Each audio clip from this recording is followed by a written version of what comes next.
One of these things is not like the other. Oh.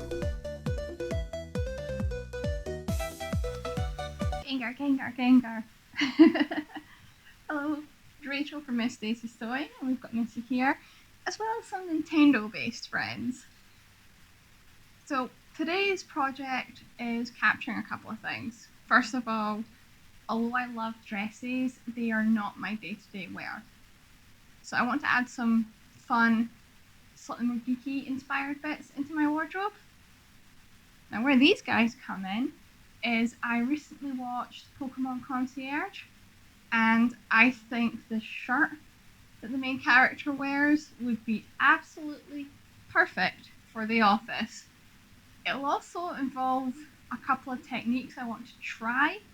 I've got another project later in the year which, if this works, would solve a lot of problems.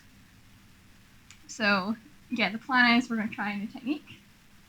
We're going to make something fun, something geeky, but at the same time not in your face for the office. And yeah, we're going to use the McCalls M5757 pattern. I've used this before. No. I've used this before on my Ceres Victoria cosplay outfit, so I know the shirt fits straight out the packet as such, which means that I'm not having to focus on doing multiple things at once on this project. So the main thing is going to be getting that pattern, which I'm going to explain how I want to do in just a moment. So yeah, to the table. Oh, use those squiggles. Okay, so I've got here a screenshot of Haru from Pokemon Concierge, and we can sort of see the shirt. It's quite a large print, which is going to work in my favour here.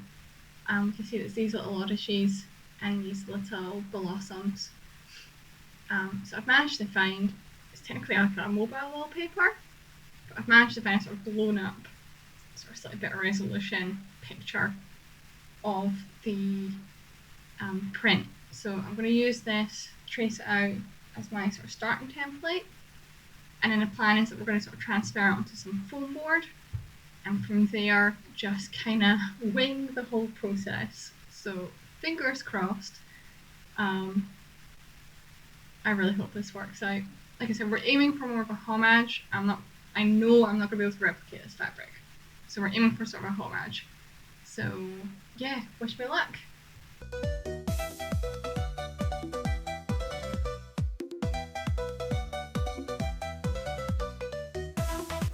So the key thing we're doing is tracing out that original drawing onto the first layer of the foam board.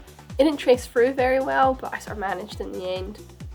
After that, I then cut and glued each of the individual shapes onto the next piece of foam board, and quickly realised I was going to need more depth, which is why you then see me out with the craft knife afterwards, trying to dig out through the stacked layers.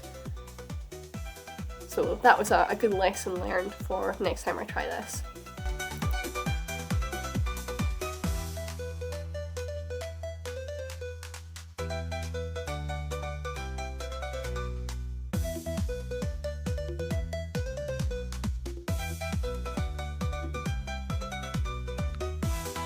So I've pressed it and everything is drafted out. So you can see that there's a front piece and then there's the other front piece. It's all done. And now I just need to get the pattern printed on it. Fingers crossed.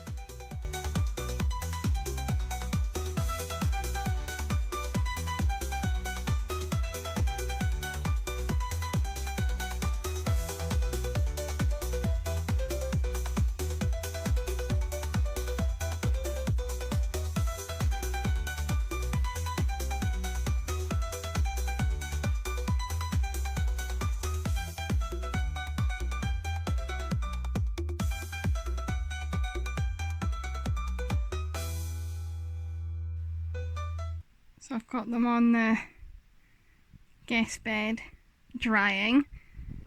Y'all, this legitimately took about 6 hours to do. I will say this is definitely a craft that looks better from a distance. When I was doing it, I was starting to hate it, but I think seeing it all together like this, got high hopes. So yeah, let that dry overnight, press them all, and then get them on the overlocker.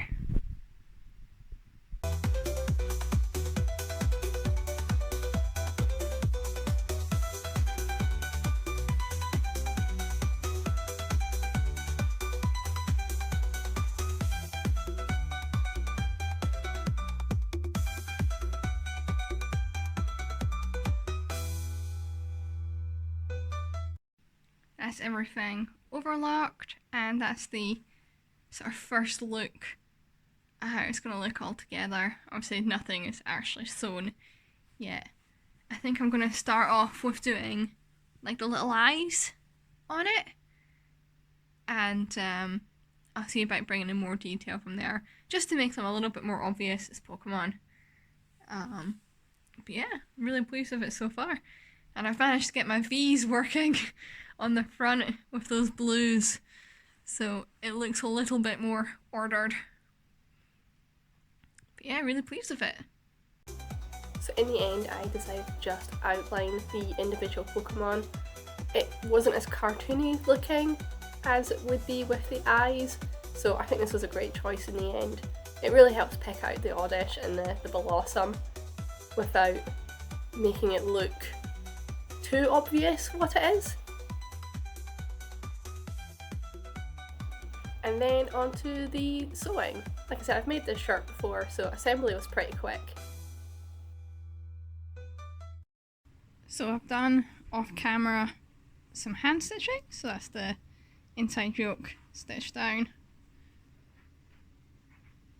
in the shoulder seam, and I finished off the cuffs, so these are stitched down on the inside here just to give a nice neat finish. And I've also popped on the button for the little strap, so when I roll these up I can look at it as such.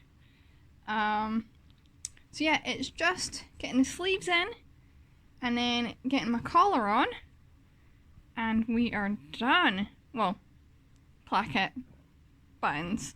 But yeah, the end is now. We're starting to get somewhere. It's starting to come together really nicely. Actually, I'm really pleased with how it's looking all together.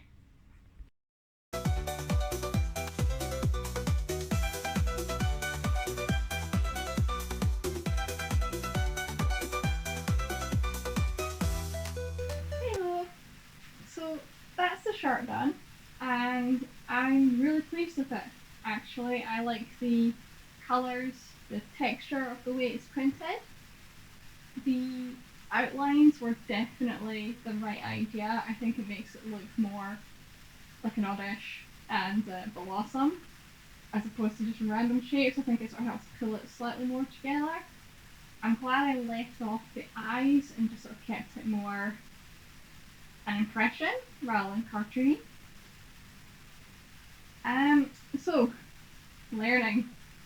I did not anticipate how long doing the printing would take. It was just about 6 hours that I was a floor goblin doing all of the pressing and the printing. My back the next day was killing me. So definitely would recommend, if you're going to do this, do it at a table. Don't be floor goblin, table.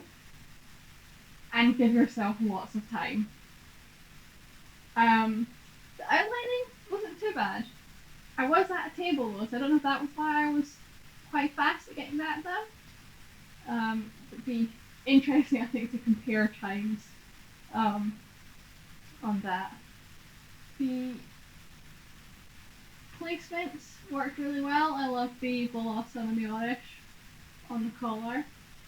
And yeah, I've learned a lot. Like I said, I've got some projects in mind for the future which might need to use this technique. In hindsight, one of them would have been very simple, but why walk when we can run? But yeah, yeah, really happy. I can't wait to take it into the office to see if anybody notices. I have a couple of colleagues who are the right age that they would absolutely get Pokemon.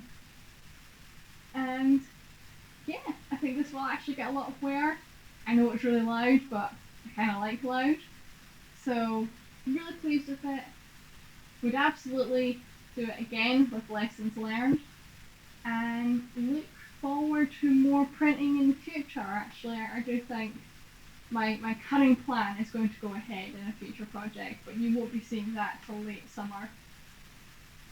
So yeah, happy. 10 out of 10, happy.